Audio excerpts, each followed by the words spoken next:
Oops. Hello, ladies and gentlemen. Welcome to the FireMonkey and multi-device panel for DelphiCon 2020. This is a panel where we're going to answer your questions about everything FireMonkey. So please put them into chat, and then the panelists will run through and help you as much as possible with your FireMonkey problems. We have our expert panel here composed of people with vast arrays of Delphi experience, and I'm going to let them introduce themselves because they know each other best. So we'll start off with Marco Cantu. Hi, I'm Marco Cantu, product manager at Embarcadero Technologies for Delphi and Samora Studio. I'm the product manager who's more focused on FireMonkey among the three of us.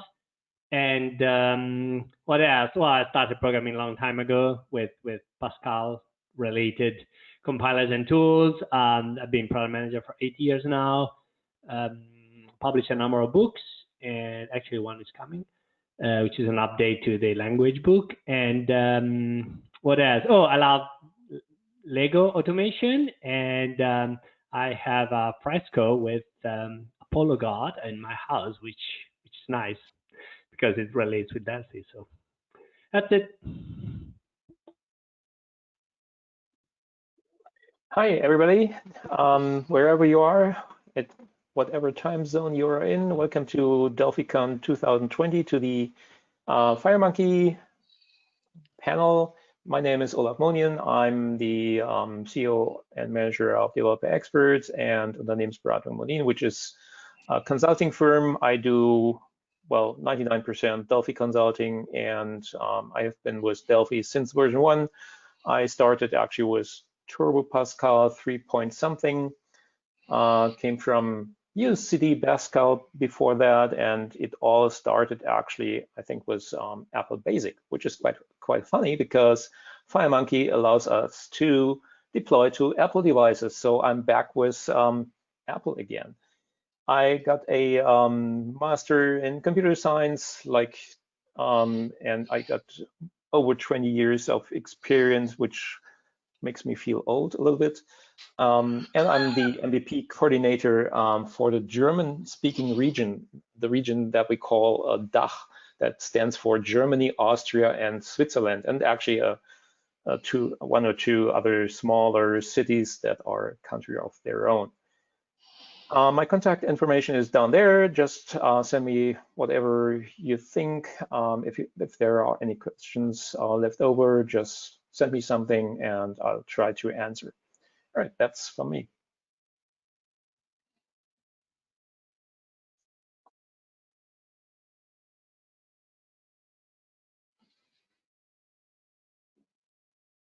Kelver.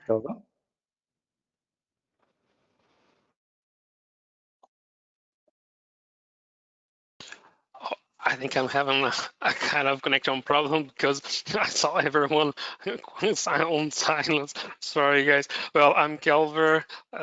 It's a pleasure to be here with you. Well, I'm development software passionate. I have kind of near 20 years of software development. Studied this kind of stuff since my teenagers, and I always on my works, and it's more than a passionate. I think my wife can hear me.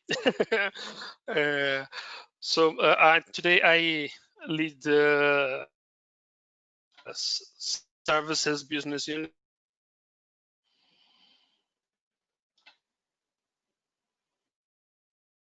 I think we lost Kelver. Just give him another couple seconds.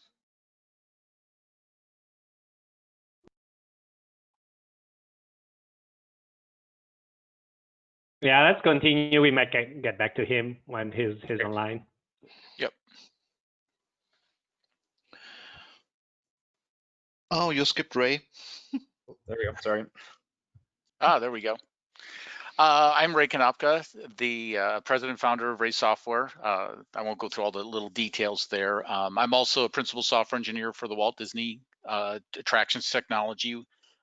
Make applications, mobile and desktop and web based services for parks and resorts. But Ray Software celebrated its 25th this year, same as Delphi. So we were very excited of that. And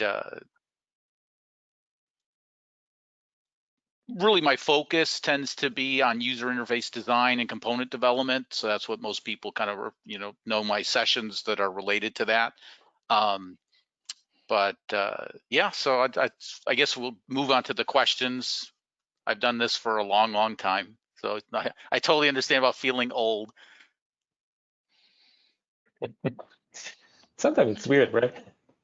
Yeah, feeling old. Very funny. Thank you.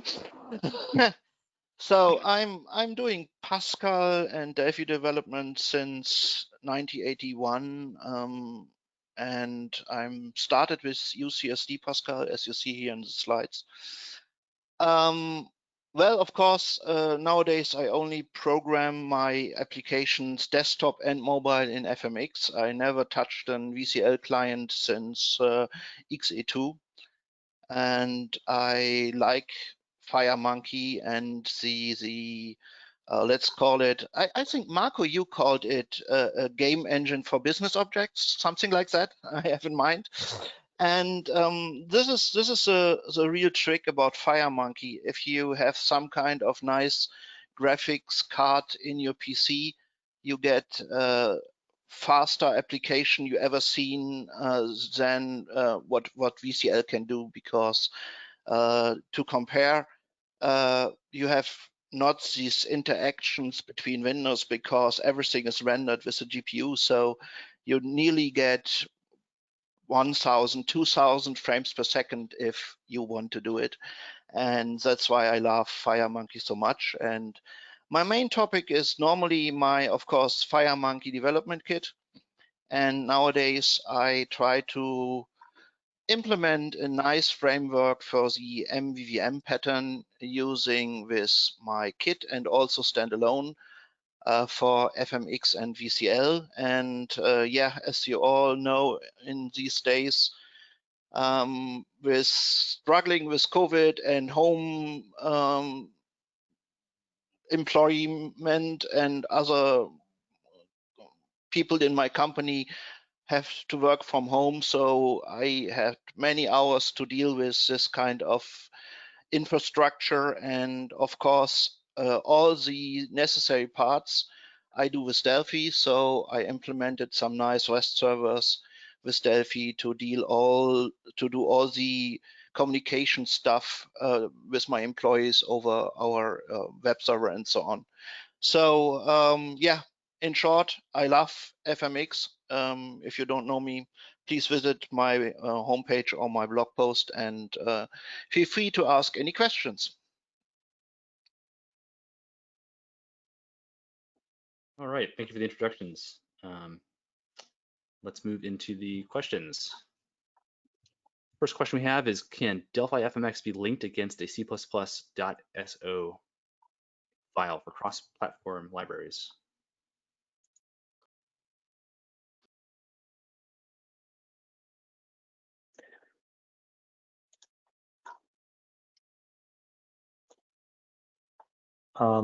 So I guess the question is around things like, can we import functionality from, well, SO libraries, and as the question mentions SO, it probably is asking for mobile devices, because that's probably where we are. There is no way to do that on iOS. On Android, well, it's a little bit different as well. I'm just thinking where exactly the question goes to, what device, and where we're looking at. So on iOS, you are pretty much restricted. There is no way to do or to add anything. But on Android, there are options. On Mac OS, of course, there you can link in libraries like on Windows.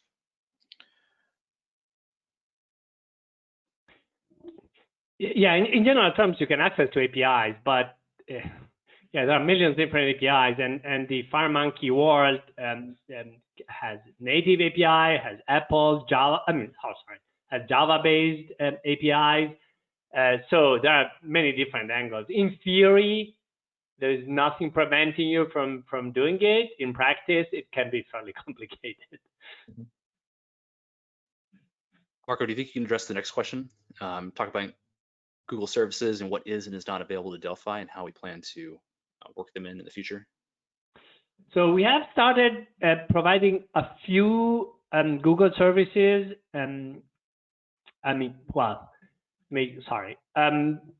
Google has a bunch of different types of services. What they are focusing on right now is mostly what is collectively called as Firebase, which is not one service, it's a large collection of features that goes from basic platform integration up to being a full backend as a service provider, like a BaaS, like Parse or Kinbay or others that we used to support. Also, that becomes the conduit for push notifications. So we have started adding some support, but only for a few features in Firebase on Android. We are working to get, again, a subset of those to iOS as well. And eventually we are considering making a bigger push in terms of having like a nicer and more complete integration of Firebase. Although there are third-party libraries, particularly the Castry library, that does provide a lot of Firebase integration. That's from Dave's knowledge. Great, thank you. The next question is about small issues with FMX and how Ubuntu had 100 paper cuts initiative. I know, like, it seems like the third sub-release of Rad Studio is usually for quality improvements, but do you have any plans to do a major initiative to add a lot of stability and quality improvements to the platform? Well, we do, meaning we're continuously focused onto quality in FireMonkey and in other areas. Now, we'd have to go to more specific items. One area that is important, for example, is performance. Performance can be achieved by improving the FireMonkey style architecture. I mean, it can be achieved like on very specific cases that we can look to.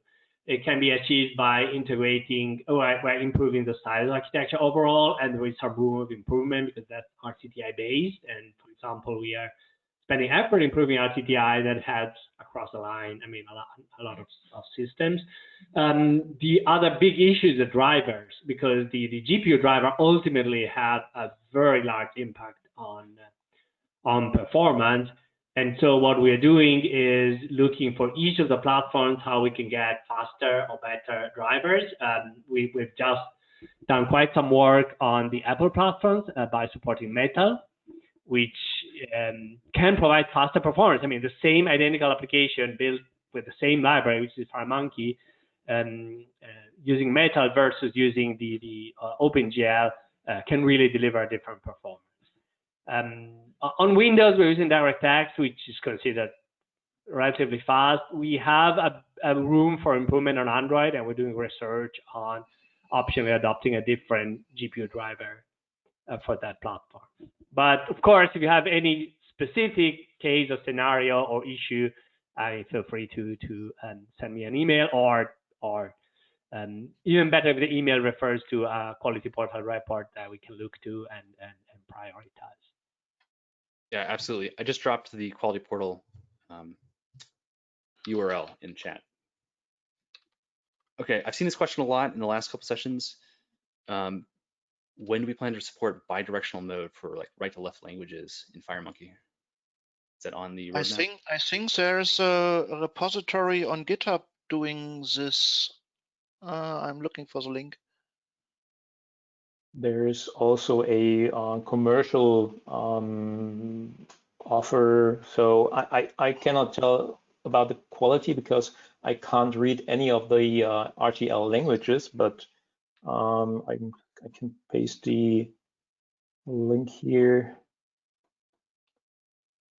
So this one, the fmxrtl.com is commercial. There might be something on GitHub, and Marco might have some insight if that is somewhere on the roadmap. No, it's not on the roadmap. It's something we keep evaluating. The problem is that because of the way FireMonkey renders stacks, RTL support is fairly complicated. Now, one way to achieve it would be to increase our support for native controls, which we are partially doing, but that doesn't cover the entire set of UI elements that you probably need. So right now we recommend using third-party solutions on top of FireMonkey, as Olaf was mentioning. We'll keep evaluating the work, but until we have redesigned the FireMonkey text rendering, that's fairly unlikely, unfortunately. Okay, that makes sense. Roberto says that his company stores an ungodly amount of data in Amazon Web Services, but AWS doesn't support Object Pascal at all. Is Embarcadero talking to Amazon at all about making some sort of way to bring compatibility to the two systems? We wish we could influence on Amazon Web Services. We are in touch, actually not us, but other companies that are part of Idera. But well, they tend to support platforms and languages that are open source almost exclusively, and would be fairly picky on supporting us. So everything is possible, but it's not exactly likely.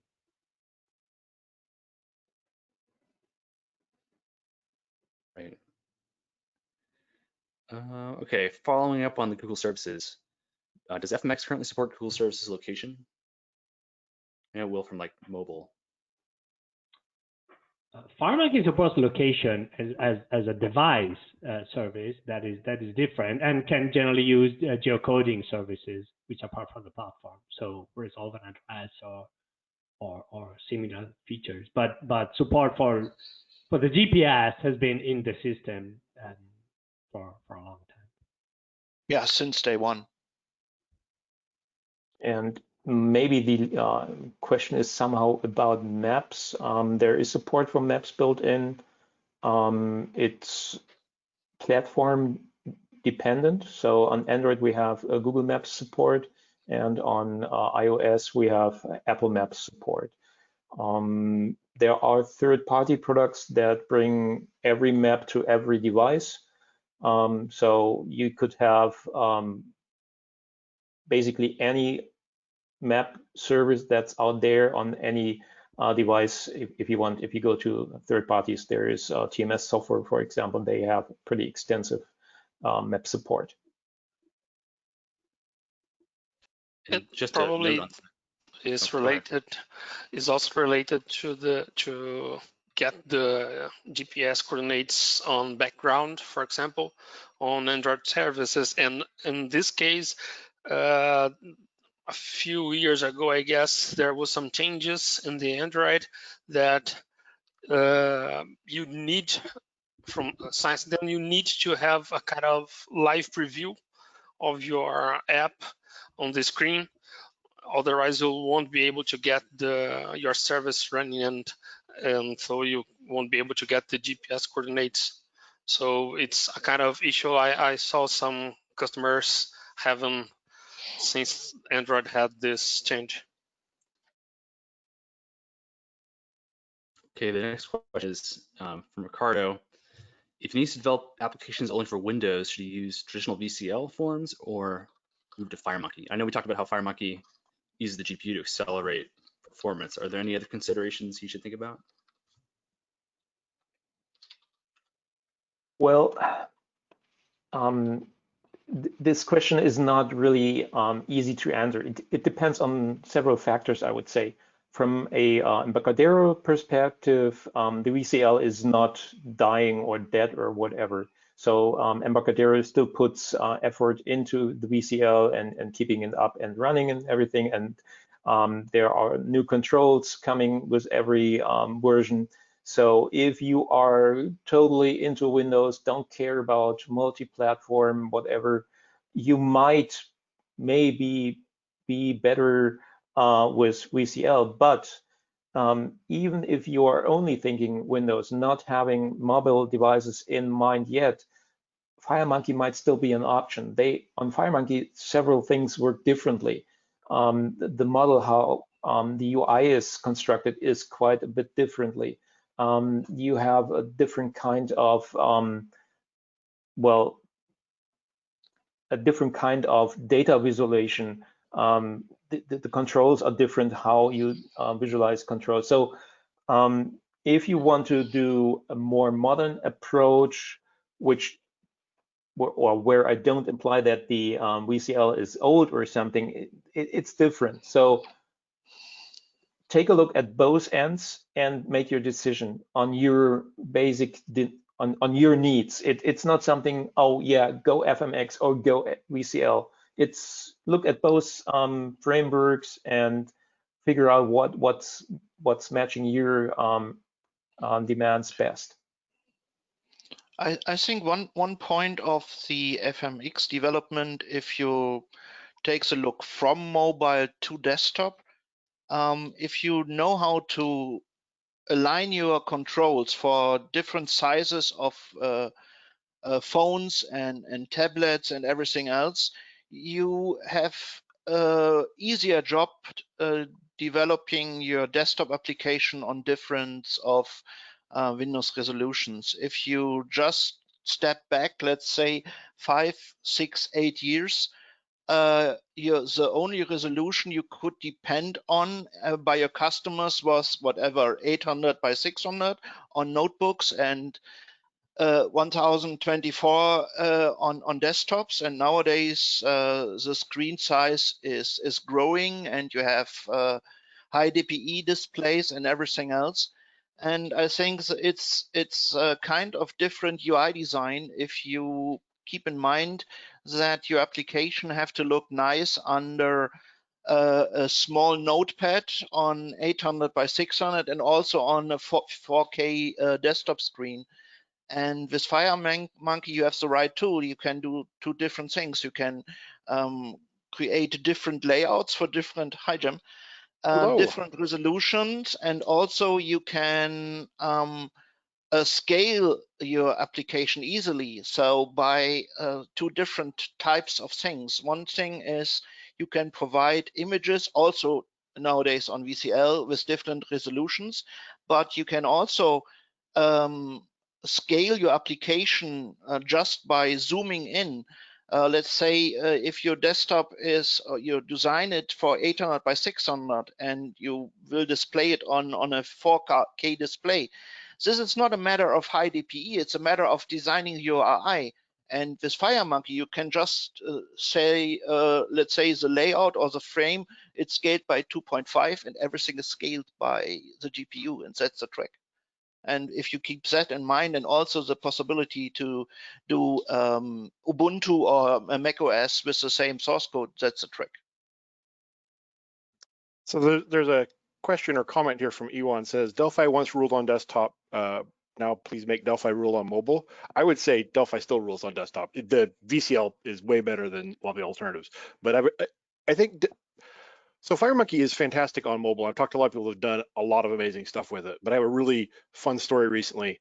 A friend of mine, MVP, was hired to do and I'm not going to give his name because I don't know if he can announce the company he's working for. I don't want anything to be implied, but he was hired to do an iOS app for a company, and he was sending them a prototype, and he would send them the prototype as a Windows application that they could run on the big screen in the conference rooms and run through it. That way, you don't have to hook up the phone to do the virtual screen sharing and stuff like that.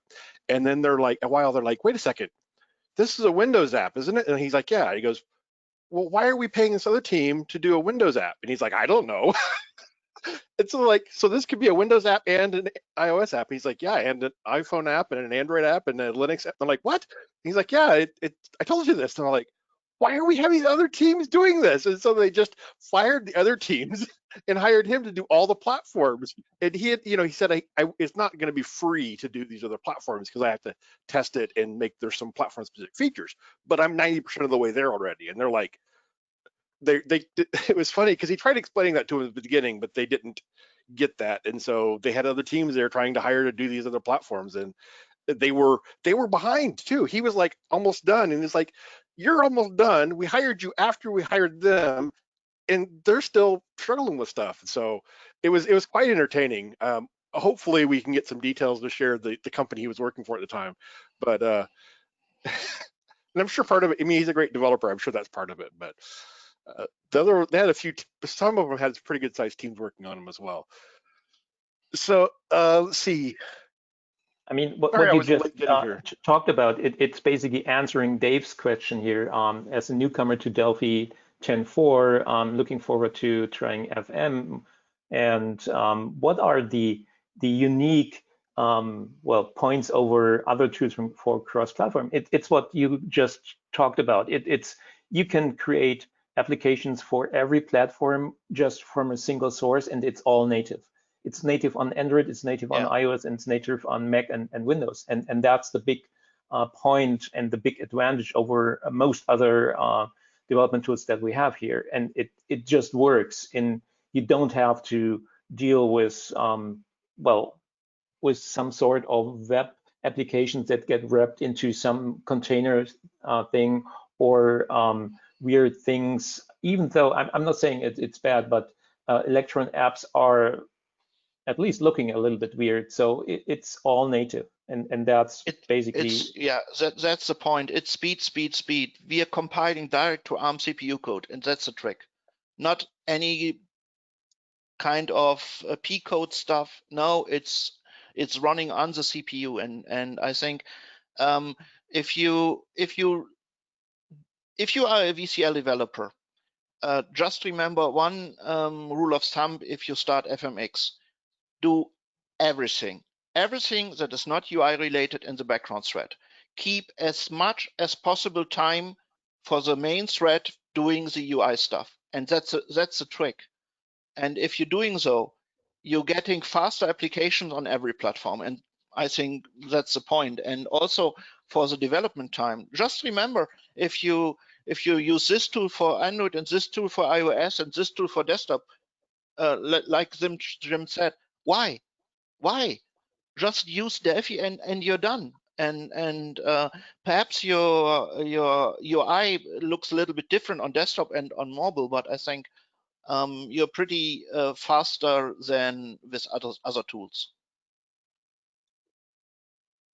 Yeah, it's interesting. You hear a lot of people talk about React Native now, and then Olaf mentioned Electron. And React Native is not native; it is still running JavaScript, but it's in a native container. And so it's like, but it's not native. So it's native JavaScript. Yeah, it's native JavaScript. But I actually, so I was just the other day was at, well, I guess it was a few months ago, before things got crazy. I was at lunch with a friend, and I had this Electron app that I had to use that was driving me crazy. It just had all these really weird behaviors because it was an Electron app, which is essentially a web page in a window, and it was giving me all this trouble, and I was really frustrated. And I commented, I said, Electron is a plague on the desktop. And he's like, oh, but how else are you going to do cross-platform? I'm like, Delphi. And he's like, but Delphi doesn't have a free community edition. I'm like, yes, it does. And he's like, okay, I don't know what to tell you. But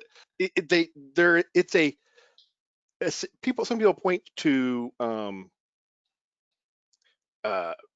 VS Code as being an example of a great Electron app. But the fact is, VS Code has a lot of native components that are written in other tools being used by Electron in order to get that best possible scenario. So it's one of those things that a tool's ability to expand itself like Delphi can is hugely important in the power and flexibility of the tool. And I realize I'm kind of taking over here, sorry. Let's see here.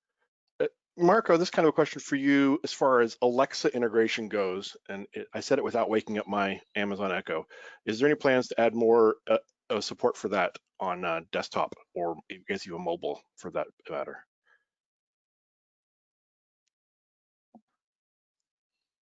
No, we haven't. It's something we really haven't delved into too much.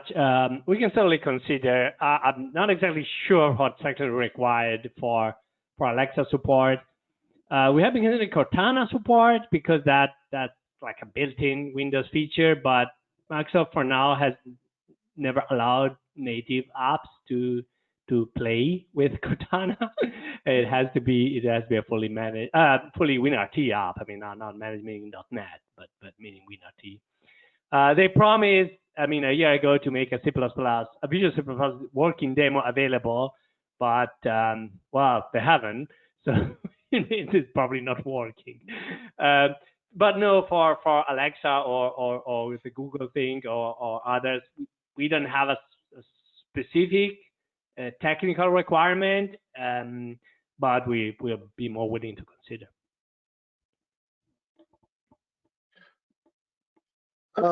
So this is an interesting comment here. It says there's lots of patches available, where people have created patches for different things on FireMonkey to add functionality or change functionality. Is it possible to recompile the basic FireMonkey units to use those patched versions, or how can you go about doing that? It seems like there's a way, isn't there? It's just kind of involved, or? No, this is very easy. You just drag the source code up from the Delphi IDE to your project, do your patches, and recompile it. And you can apply any patch you like. I do this since the early version of FMX. Some adjustments in the system FMX units. You just have to include it in your project, and you're done. You can patch everything you want. So that won't give you an issue if one of your, because I've done that before too, and he's saying that sometimes it's complicated. I'm just wondering if let's say you're using this unit that's in FireMonkey, and then you're patching this unit that's used by this unit. How does that? You're going to get an error about the DCU being compiled with a different version, or what happens then? You have to bring it. Sorry, Marco, go ahead. No, you have to bring in all of the dependent units in your projects. I mean, if there is a dependency, so if you're working at the bottom level, fine. If you're working at a higher level, all of the dependent unit. If you're making a change that's not DCU compatible, meaning, I don't know, adding a property. If you're just patching code, then it's good. But you can do it. The only real problem with patching source code is if you need to use runtime packages, because, well, you can rebuild runtime packages, but that gets a bit complicated. But on mobile, for example, there's not even a notion of runtime packages, so that's not even a problem.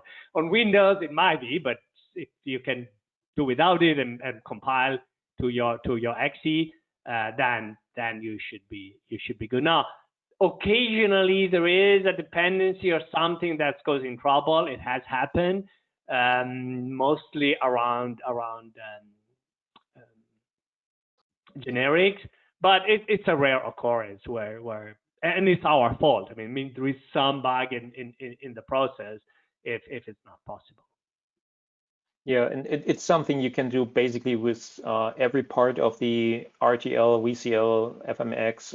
I do quite a bit of database development, and I usually have some FireDAC patches that I work on, and when I know it's working, I'm submitting them back to the FireDAC developers, and so yeah, it's something that you do in Delphi, and it works. And for the framework, there's a nice feature in FireMonkey where an interface is registered. For example, for the keyboard support, there's an interface registered at the platform level, and all FireMonkey units that are dealing with a keyboard just register there the interface. And the easiest way to implement, for example, your own interface handler, you just can unregister the default interface and register your implementation for the interface handler, and then you're done. So you can just, you don't need to patch anything. On runtime, your unit with your keyboard handler can deactivate the built-in behavior and register your own. And that's with many things in FireMonkey like this. the same with some messages you can intercept and deal with this too.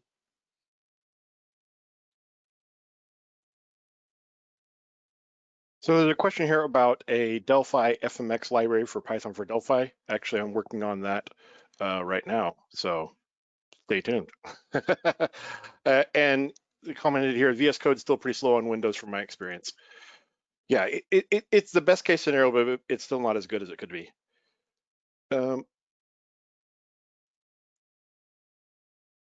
Let's see. Split your code up correctly. You can use VCL on Windows and FireMonkey everywhere else for the UI, and then put processing logic and data into data modules. That code can be shared by all of the UIs. VCL is best for Windows, FireMonkey great for everything else. Yes, that works. And you can, once you do that too, you can also use that to create web interfaces as well. And Richard says Electron is a plague. Let's see here. So Marco, this is for you, and it kind of you commented or talked. I'm sure you covered it in the roadmap and keynote. But when is the new Apple ARM chip support coming for Delphi, and what to do in the meantime? Sure. Yeah, I did cover it, but it's worth repeating. So let's do one step at a time.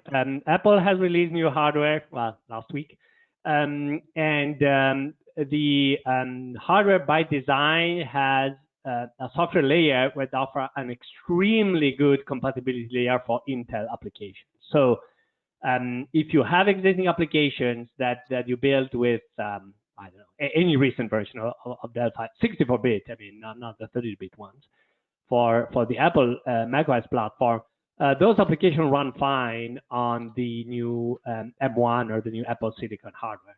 Now, they not run as fast as they could, but they run. And actually, we've had feedback that they run pretty well. I mean, you can run Microsoft Office on Intel, which is not the lightest system. So you can run some pretty complex Adobe applications and others through the Rosetta 2 layer. So right now, nothing to worry. I mean, applications run, and you can still deploy Intel apps on the new macOS with the new chip. Now, of course, we want to provide native experience because that's what we do. I mean, for our platform. So we are currently planning, as that's in the roadmap, to release native support, so the ability to create native code for the M1 chips and the Apple Silicon ARM chips in general, and in the 10.5 release. So that's next year.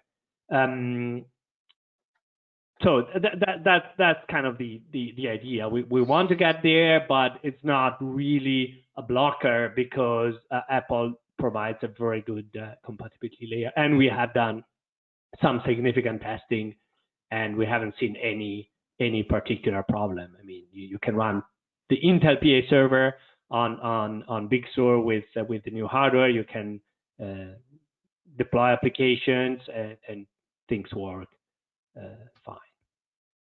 Now the other issue, but that's something we've been asked for, and that's not on us.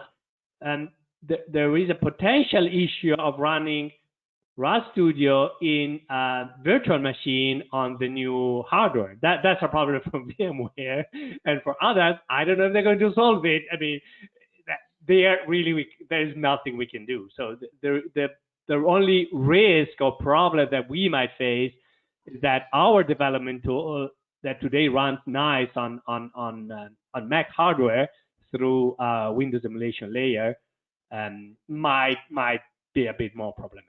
That's something we've been discussing, and we know it's an issue, but honestly, it's not really something we can do much about.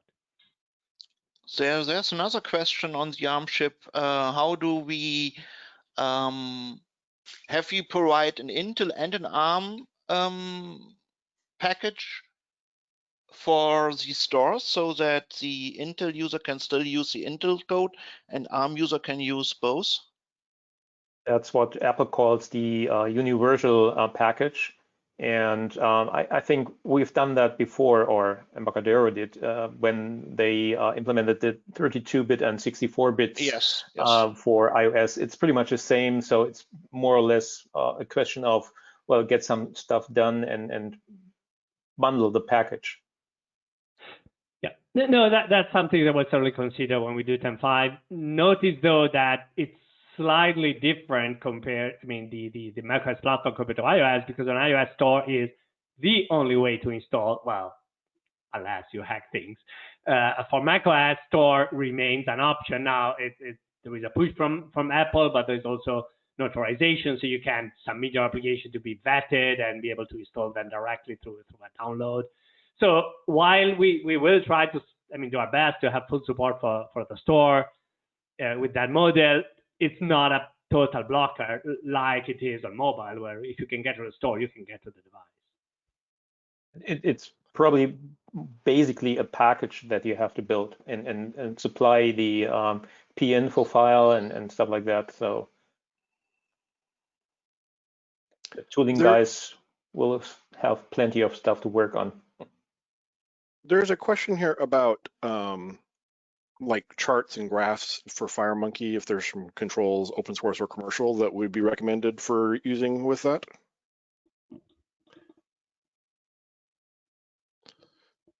Doesn't I think there is a T chart for FireMonkey that we provide. If that is the basic version, then of course they do have Steema has a full, extensive, extended, more powerful version that they sell.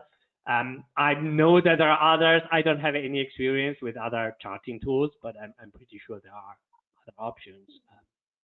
There are some third-party tools.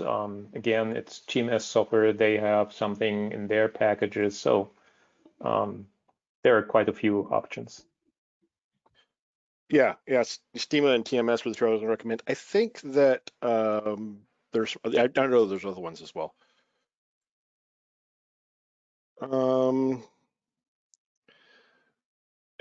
In FMX, the blue and purple alignment lines for the placement of components. Okay, so they're not available in FireMonkey as they were in VCL. Are there plans to bring those to FireMonkey? I guess that'd be a question for you, Marco. There's one line in the roadmap saying improvement to the FireMonkey designer for 10.5. So that's one of the things we are considering. But again, it's still a little far away to be 100% sure what we'll be able to get. But it is something that's under consideration. That would be very nice to have. Hey, Jim, I'd like to go back to the question regarding the graphs. Actually had additional comments on that about meters and gauges. As well, which is really different than what Steema provides in the T-chart capabilities. One thing that I'll do a little personal plug for Radiant Shapes, which is an FML shakes library. There's a demo that actually shows you how to build a variety of meters and gauges in it. And that's one of the neat things about the compositing that is allowed in FireMonkey is you can put together an interface pretty much any way you want. And so whether that's building a style yourself or just assembling, primitives together to create the UI, you have a lot of flexibility with that.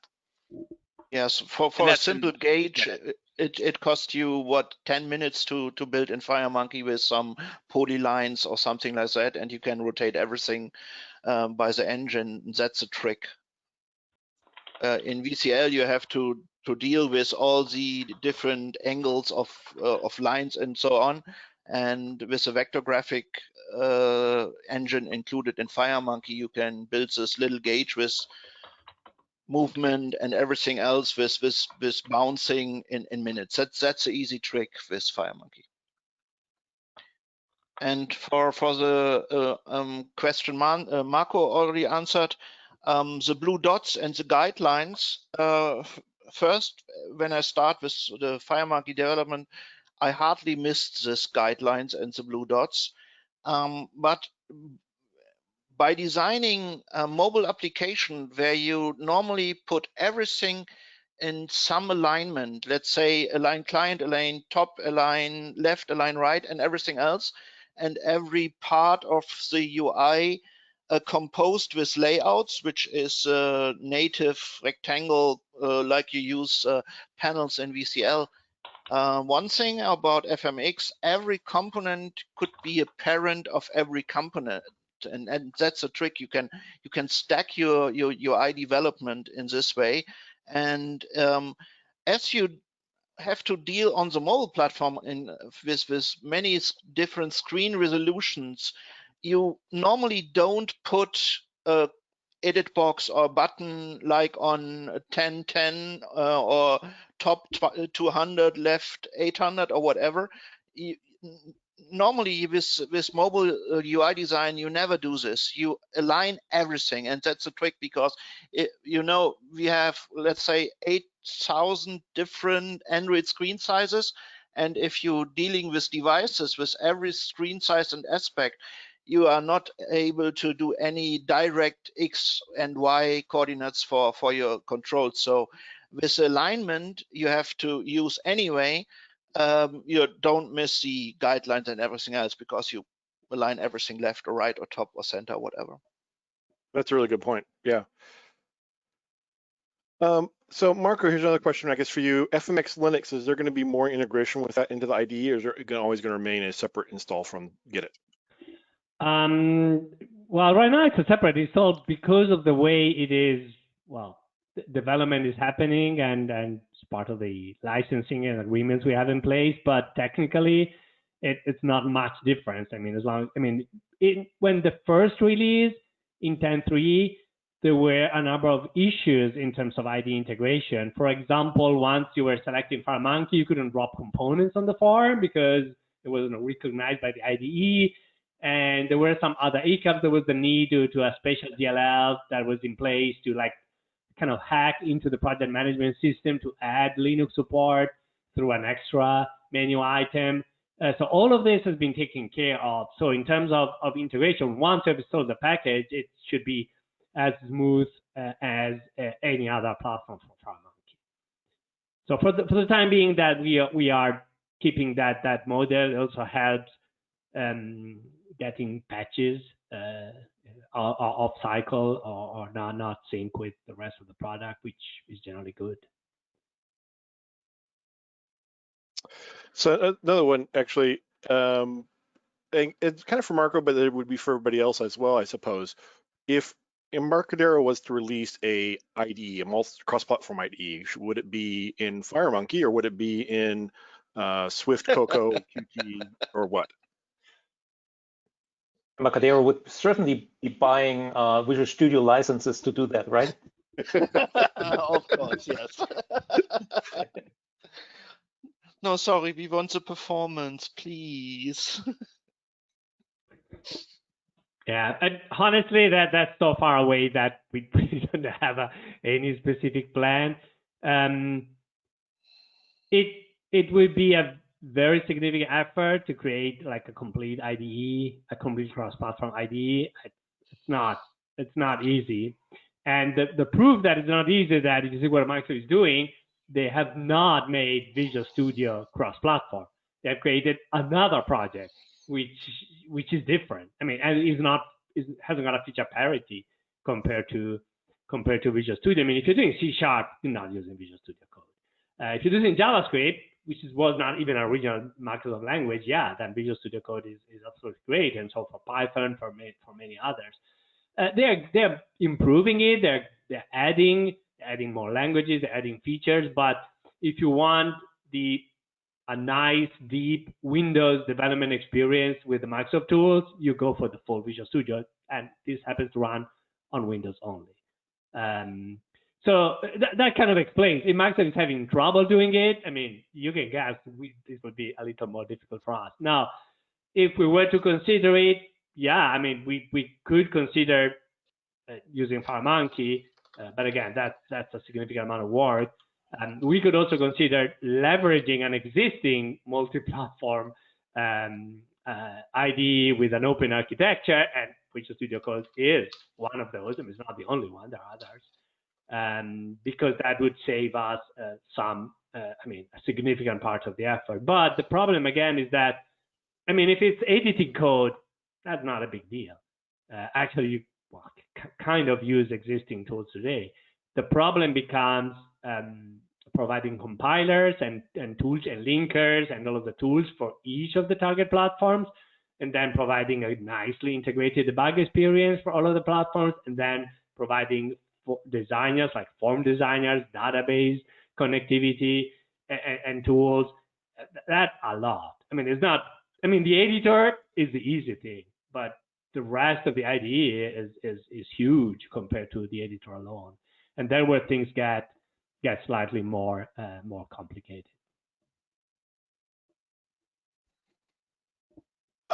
In terms of writing a FireMonkey component, is there a design time notification, even by way of writing an expert to receive such a notification, to get informed that the user has changed the view from landscape to portrait or vice versa by pressing the rotate current view button?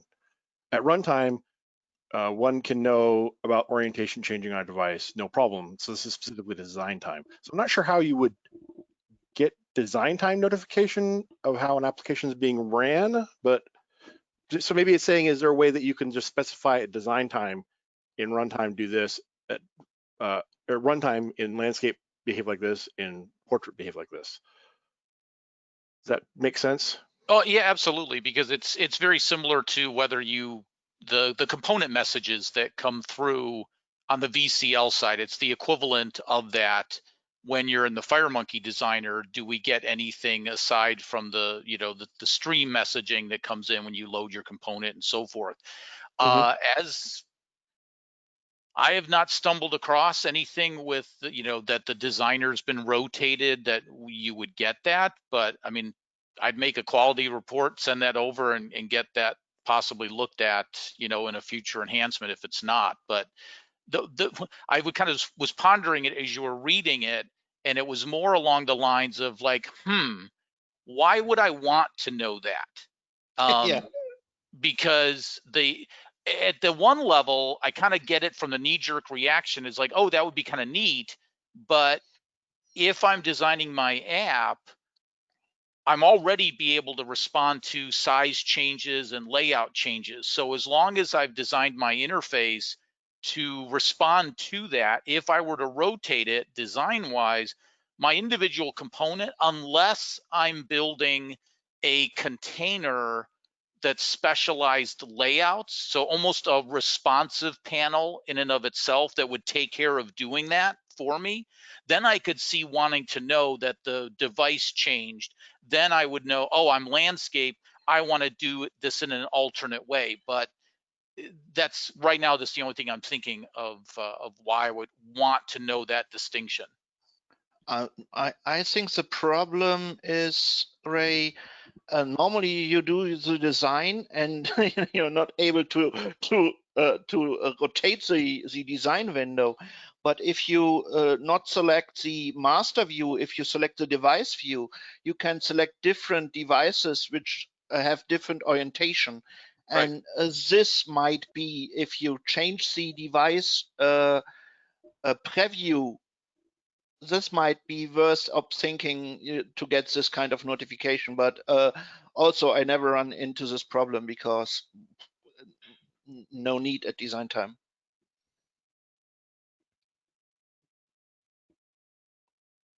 So that answers your question, Roland. Another one here, if I can find it.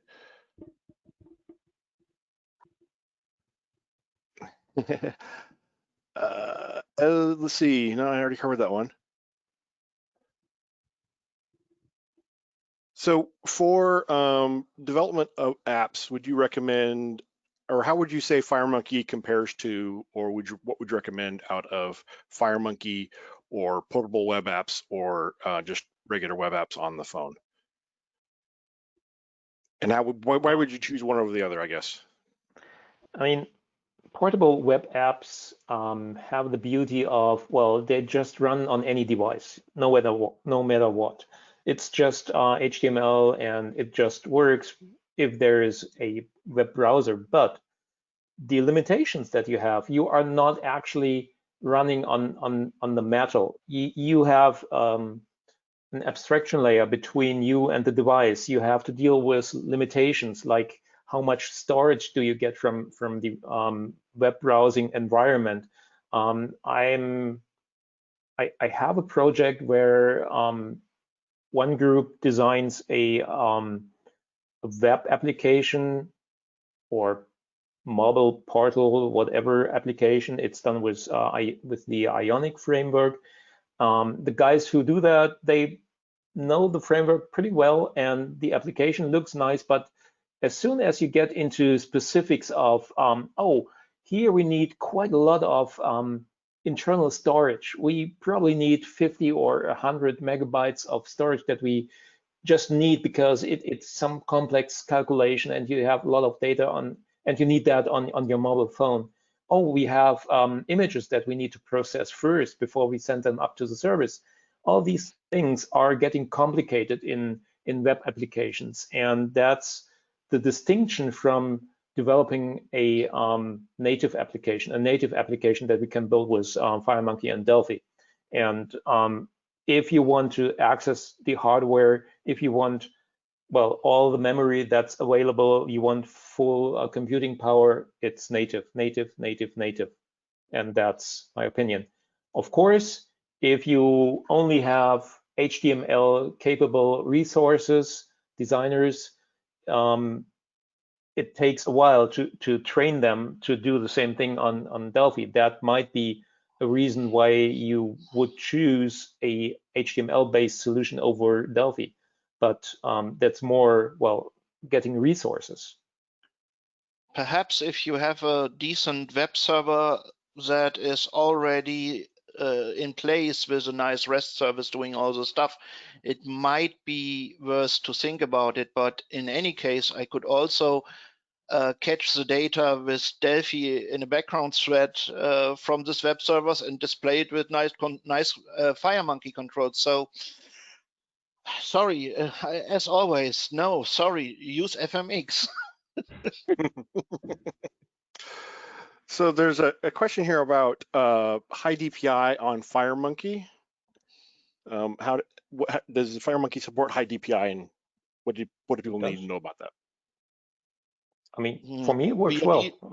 Yeah, we are dealing with FireMonkey. I think you have two different things. One is the high DPI on desktop, and the other thing is the high DPI on mobile devices. And with the high DPI on mobile devices, we're dealing from starting at day one, because we have all Retina displays, which is not one-to-one for X and Y to X and Y on the screen.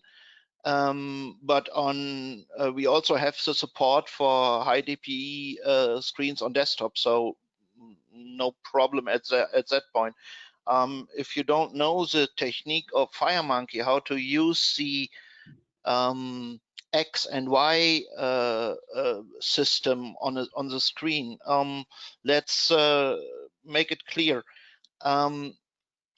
To address the resolution of your high DPI device, like iPhone 3, 4, 5, 6, 7, 8, 12, they have Retina displays with twice or third the resolution than the original 1x1 old iPhone. I think 3 or 4 was the latest with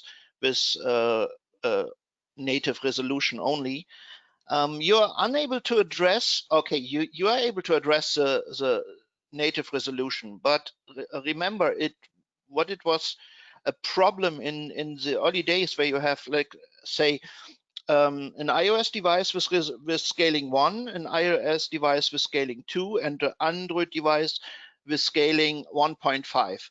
If you have different X and Y positions for your controls, you are in trouble, because you have to recalculate everything to the internal resolution. And here's the FireMonkey trick about this. You're designing everything on your desktop with 96 dpi normally, and your X and Y position on the screen is always as there were a resolution of 1-to-1 ratio.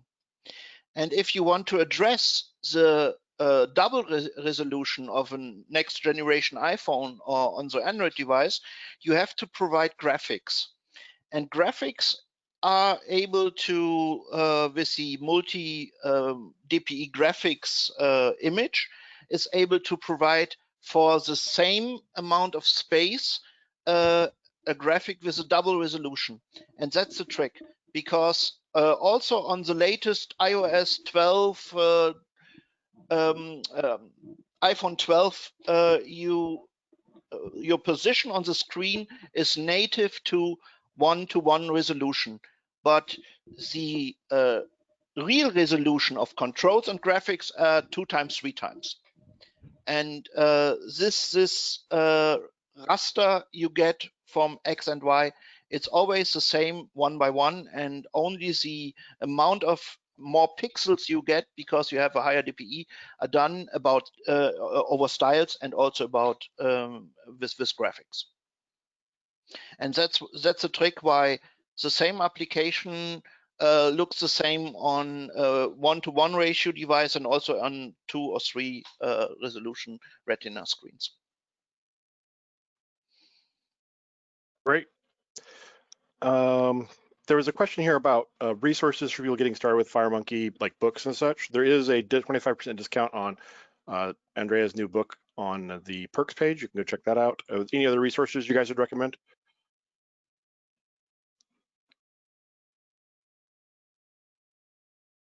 For FireMonkey, yeah, it's Andrea. FireMonkey, yeah, I would say that that's currently the best bet you have, right? Yeah, I think that there's FireMonkey projects is another one as well. That's right. And then there's a cookbook I think also covers some FireMonkey. Jim, so I have a hard stop, so I'm going to have to leave the panel. That we're past the top of the hour. So thanks everyone. It was fun, and enjoy the rest of the conference. Thanks a lot. Thank you, Ray. Thanks. You. Bye-bye. So actually, it is top of the hour. So let's go around real quick. Anybody want to any closing comments or remarks or things that I did not cover that you wanted to make sure were mentioned? We'll start with Olaf. I'm just still looking about through some of the questions, but there's one question that puzzles me a little bit. How about multi-cursor ability in text box controls? Multiple cursors. That's something I don't understand. Yeah, in the end, FireMonkey is great. You can create from one source for many devices, and that's really, really beautiful. You always have to deal with the individual platforms. So, and that's something that might, well, distract or confuse the beginners when they start with FireMonkey, because you have to know about the platforms, at least for the deployment, but also for specifics on how certain things work on every platform. So that's something that cannot completely be, well, taken away by FireMonkey or hidden by FireMonkey.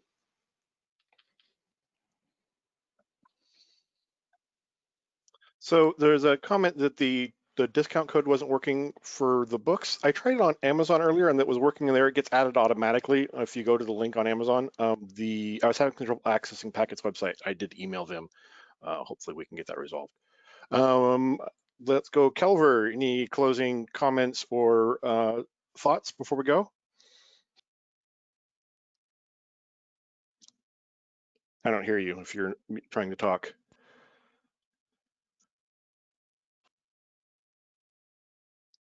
So I think, can you hear me?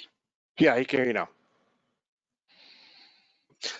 I think one of the most troubles the developers have using FireMonkey is the VCL, on VCL, because on VCL we used to just click on the components and use the events and let the main thread do the things. And Frank said few minutes ago that this is the main trick, and I fully agree.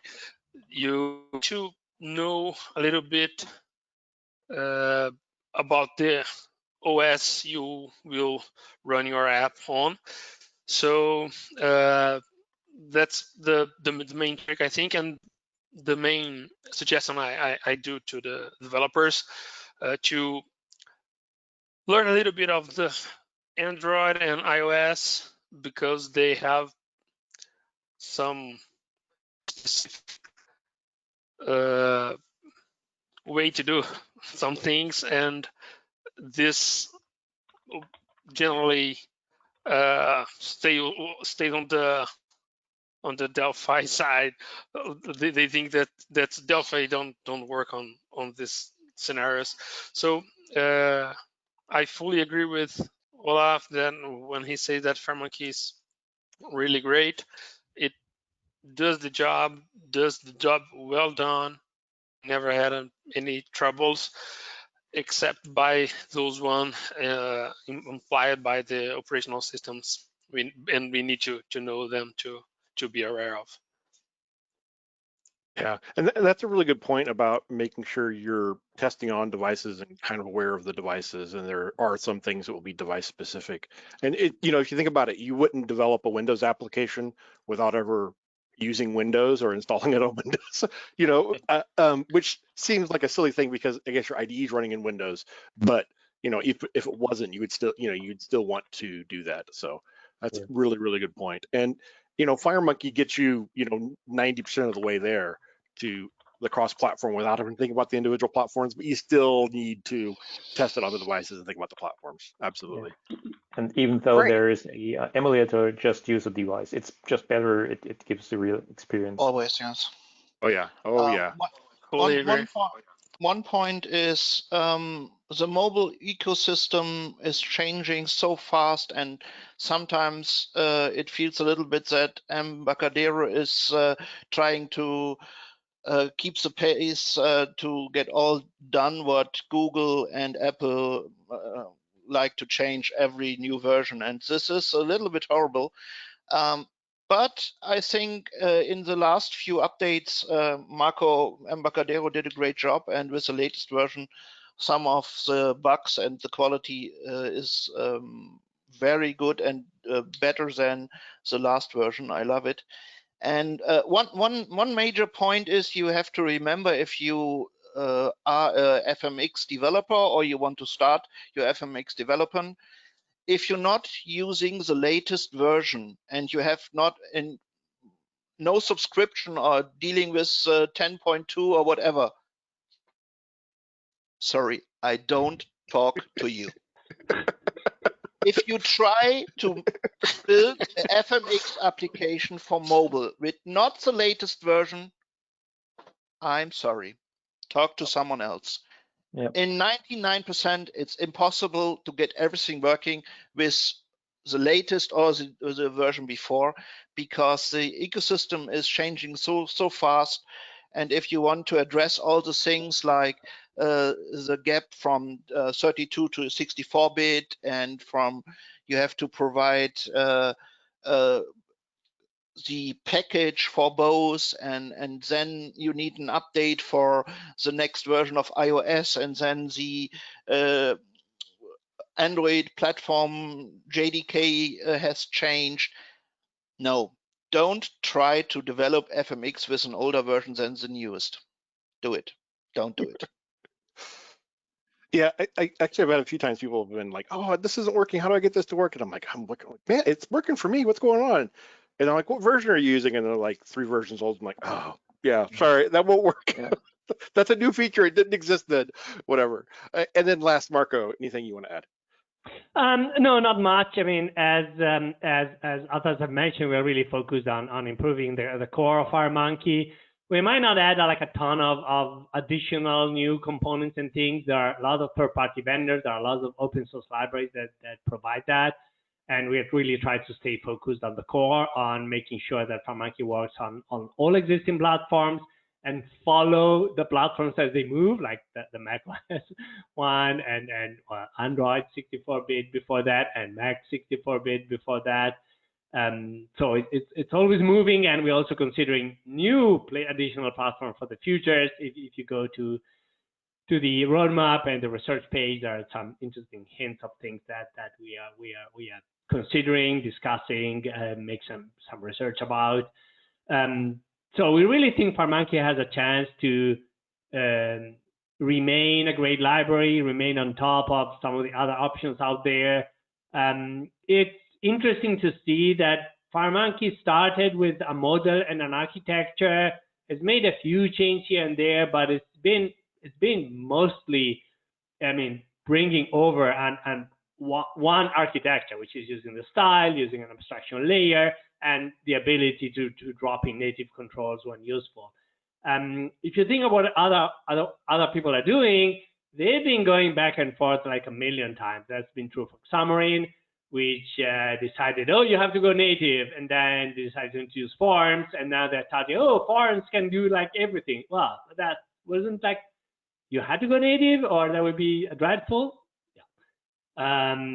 And then you think other solutions which are nice and modern, like Flutter and others, they all end up being very close to the FireMonkey model and architecture, with styling, with ways to adapt to the different platforms.